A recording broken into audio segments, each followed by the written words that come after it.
Once upon a time, in a faraway kingdom, there lived a young prince. He was smart, kind, and charming, but he had one little problem. "I want to marry a real princess," he would say.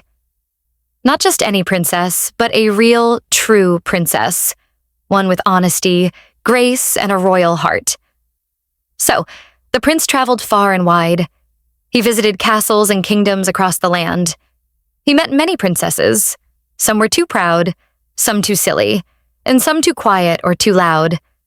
But with each one, something didn't feel right. "How do I know if she's a real princess?" he asked himself again and again. He returned home, feeling a little sad and very puzzled.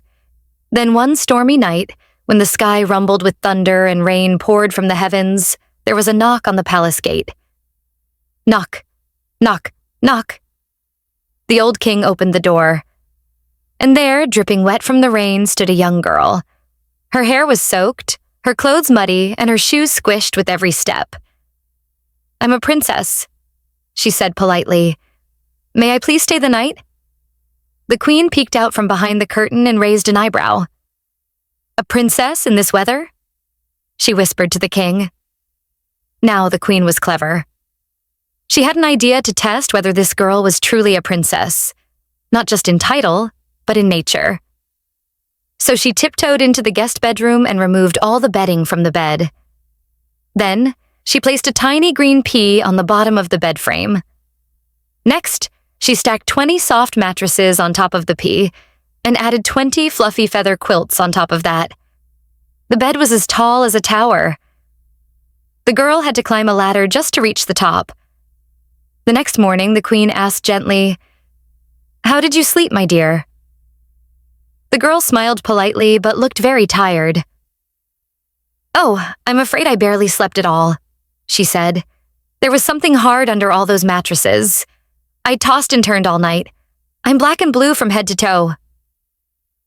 The queen and the prince gasped in amazement. Only a real princess, someone so delicate, so sensitive, could feel a pea through all those mattresses. The prince's eyes lit up with joy. "She's the one," he cried.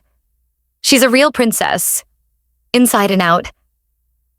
And so the prince and the princess were married with great celebration and joy. They laughed, danced, and sang under the sunny sky. And yes, they lived happily ever after. As for the pea, it was placed in a golden box in the Royal Museum for all to see. And if no one has taken it, it's probably still there today. Moral of the story: true character always shows, even through 20 mattresses. It's not appearances that matter, but what lies within.